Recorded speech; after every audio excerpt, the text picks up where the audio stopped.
The day my son looked me in the eye at his mother's funeral and told me I'd be leaving empty-handed, I didn't say a word. I just nodded slowly, the way I'd learned to do over 40 years of keeping my mouth shut when it mattered most. He had that smirk on his face, the one I'd watched him perfect since he was a teenager. And he straightened his tie like he was already rehearsing for the reading of the will. I remember thinking, he has no idea what's in that envelope, but I'm getting ahead of myself. My name is not important. What matters is that I spent the better part of my adult life as the kind of man nobody writes songs about. I was a structural engineer, working mostly on commercial builds across southern Ontario. Warehouses, parking structures, a few mid-rise condos in Mississauga that I still drive past sometimes on the 401. I was good at what I did. Methodical. Patient. Not the kind of man who walked into a room and commanded attention, but the kind of man who made sure the room didn't fall down. I met my ex-wife, Vivian, in 1981 at a continuing education class at Ryerson. She was studying business administration. I was taking a course on project management that my firm had asked me to complete. We sat at the same table because every other seat was taken. By the time the semester ended, we were spending every weekend together. She was sharp. I want to be clear about that. Vivian was one of the smartest people I have ever known. She could read a balance sheet the way I read a blueprint. Numbers talked to her. She had instincts about markets and timing that genuinely impressed me, and I don't impress easily. When we got married in 1984 and started talking about building something of our own, it made sense that she would handle the business side while I handled everything else. The everything else turned out to be quite a lot. The company was called Dunmore Structural Solutions. I came up with the name. We registered it in 1989, out of the spare bedroom of our house in Burlington. The idea was simple. Smaller developers were getting squeezed by big engineering firms that charged big firm prices. We'd offer the same quality, at rates a mid-sized contractor could actually afford.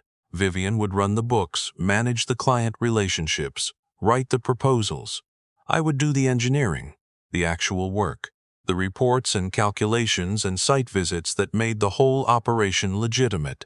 For the first 3 years, we worked out of that spare bedroom. I was doing 12-hour days while also holding down my regular job. Vivian quit hers in year 2 to focus on Dunmore full-time. I kept mine until we were stable enough that I could walk away without the company folding the following month. That didn't happen until 1993. By 1997, we had 11 employees. By 2001, we had a proper office in Oakville and contracts with 4 of the largest residential developers in the GTA. Vivian's picture was in the Burlington Post. Local businesswoman builds engineering firm from the ground up. I still have that clipping somewhere in a box. I remember reading it at the kitchen table and thinking, well, that's one way to tell the story. Our son was born in 1990. We'll call him by what he always called himself, the heir apparent. He grew up watching his mother run meetings and sign checks and take calls on Saturday mornings from clients in Brampton. He grew up watching me come home from site visits with mud on my boots and drawings rolled under my arm. He drew his own conclusions from that picture. The marriage ended in 2005. I won't go through all of it. Some things belong to the people who live them. What I will say is that by the time we separated, Vivian and I had become 2 people who no longer knew how to be in the same room without the temperature dropping. The divorce was civil, technically. The division of assets was not. Dunmore Structural Solutions was the main point of contention. My lawyer at the time, a decent man who I suspect was also slightly terrified of Vivian's legal team, advised me to accept a settlement that gave me a lump sum payment and a minor ongoing royalty arrangement tied to certain proprietary assessment methods I had developed, methods that became the technical backbone of the company's most profitable service line. He said it was fair given the circumstances. I was exhausted. I signed. I received $240,000 and a small quarterly payment that Vivian's lawyers structured in a way that gave the company the right to renegotiate terms after 5 years. They renegotiated. The payments stopped by 2011. My lawyer said fighting it would cost more than it was worth, so I moved into a rented townhouse in Hamilton, went back to working for other firms, and eventually landed a senior position at a mid-sized engineering consultancy in Ancaster, where I stayed for the next 15 years. It was honest work. It paid well enough. I wasn't rich, but I wasn't struggling. I had a small house I bought in 2008, a dog named Porter who lived to be 14, and a subscription to the Globe that I read every morning with my coffee. My son, in the meantime, went to work for Dunmore after his MBA. Vivian made him a vice president at 32. He drove a BMW and lived in a condo in Liberty Village. He called me on my birthday usually, Christmas sometimes. He came to see me once at the house in Hamilton and spent most of the visit looking at his phone. The last real conversation we had before his mother's diagnosis was 2.5 years ago at a cousin's wedding in Niagara-on-the-Lake. We were standing near the bar and he had a glass of something expensive in his hand and he said to me, not unkindly but not carefully either, "You know, Dad, you had your shot and you played it small. That's okay. Not everybody's built to go big." He was 33 years old. I was 61. I looked at him for a moment, and then I asked for a club soda and went to find someone else to talk to. Vivian was diagnosed with pancreatic cancer in February of last year. She told my son first, naturally. He called me 4 days later, sounding genuinely shaken, which I respected. Whatever she and I had become to each other by the end, I had loved her once completely, and I was not unmoved by the news. She declined quickly. That's the nature of that particular disease. By September, she was in palliative care at a facility in Oakville. I sent her a card. I don't know if she read it. She passed on a Tuesday morning in October. My son called me from the parking lot of the facility, and his voice had something in it that I hadn't heard since he was small. I told him I was sorry. I meant it. The funeral was held at a church in Burlington, not far from where we used to live. I sat near the back. The service was full. Vivian had built a genuine legacy, and there were people there from every decade of her life, colleagues and clients and old friends I hadn't seen in 20 years. The eulogies spoke of her drive, her vision, her ability to build something lasting. All of it was true. Afterward, in the reception hall, my son found me. He was in his good suit, the charcoal one, and he had the particular bearing of a man who considers himself the central figure in every room he enters. He shook my hand rather than embracing me, which told me where we were. Then he said, with that smirk, God, that smirk, "I just want you to know, before this all gets finalized, that you should manage your expectations. Mom made sure everything was taken care of properly. You're not going to see $1 of this." I looked at him. I said, "I appreciate you telling me." He seemed to expect more, some protest maybe, or at least some visible wound. When I just nodded and turned back to my coffee, he looked almost disappointed. He straightened his cuffs and walked away toward a group of Dunmore's current executives, and I watched him go and thought, he is so sure. He is absolutely certain. 3 days later, I received a phone call from a woman named Annette Rourke. She introduced herself as Vivian's estate solicitor and said she'd like to arrange a meeting at her office in downtown Burlington at my earliest convenience. She had a steady, professional voice with the particular quality of someone who has delivered difficult news and also very surprising news and has learned to keep her register the same for both. I asked her, carefully, whether this was a routine matter. She paused for just a moment. Then she said, "I'd prefer to discuss the details in person, mister," and used my name. "But I will say that you should bring any documentation you have relating to the founding and early development of Dunmore Structural Solutions. Specifically anything from the period 1989 to 1995. I hung up the phone and sat at my kitchen table for a long time. I knew what she was looking for, because I had kept it all. Not out of scheming. I want to be very clear about that. I kept it because I am an engineer and engineers keep their records. 32 years of notebooks, correspondence, drafts of the original business plan in my handwriting, the first client contracts which I had negotiated personally while Vivian was home with a newborn, technical documentation for the assessment methodology I developed between 1994 and 1997, including dated lab notebooks that an IP lawyer had once, briefly, described to me as foundational. I had 4 banker's boxes in the basement. I brought them all. Annette Rourke's office was on a quiet street off Brant. in one of those old brick buildings that used to be a house. She met me at the door herself. She was maybe 55, efficient-looking, with reading glasses on a cord around her neck. She thanked me for coming and led me to a meeting room where there was coffee already made and a neat stack of folders on the table.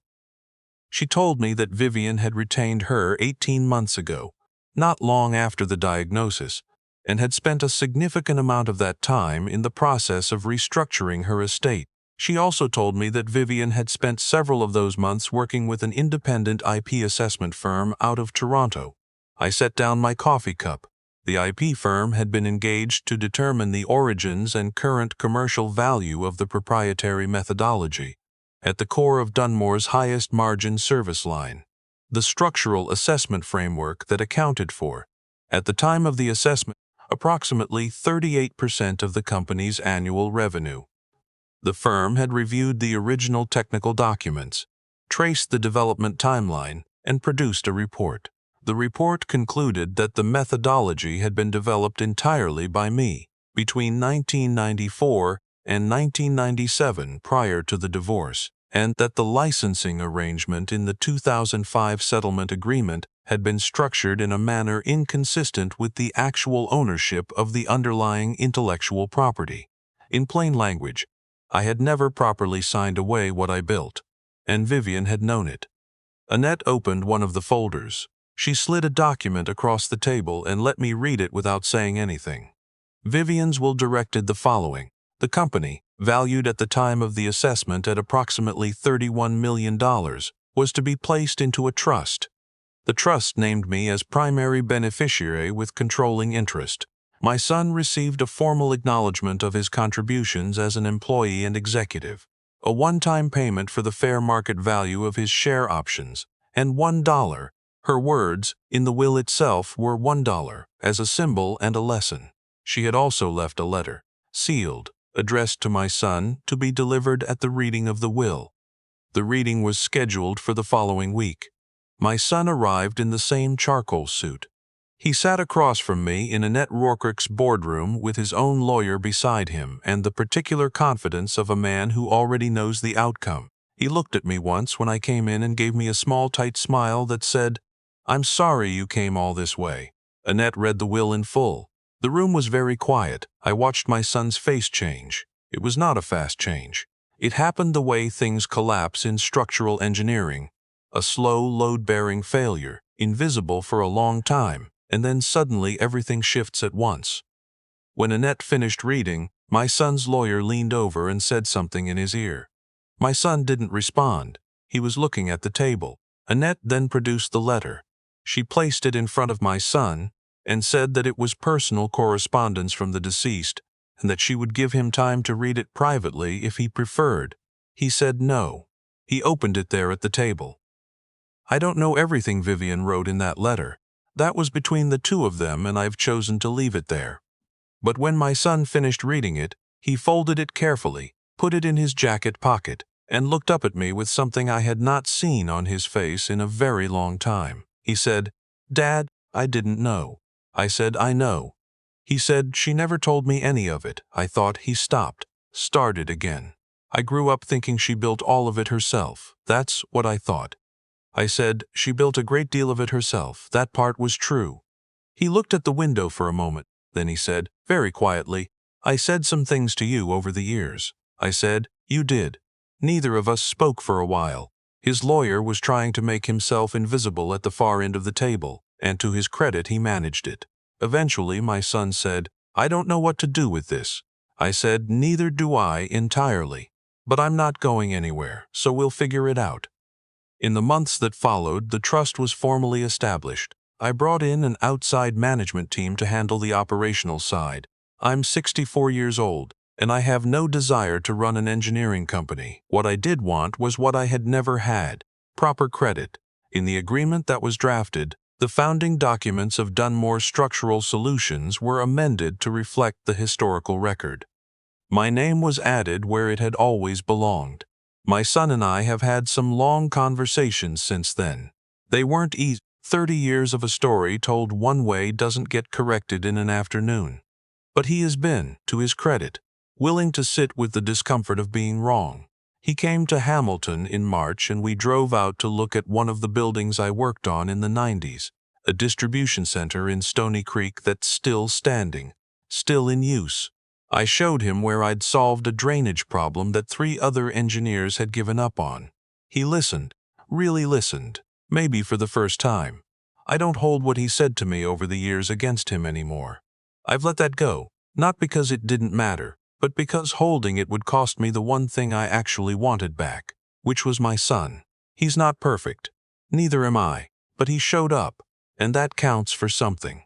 The trust generates income I don't entirely know what to do with. I've made some donations to the engineering school at McMaster. I bought a better truck. I still drink my coffee at the same kitchen table in Hamilton every morning and read the same paper.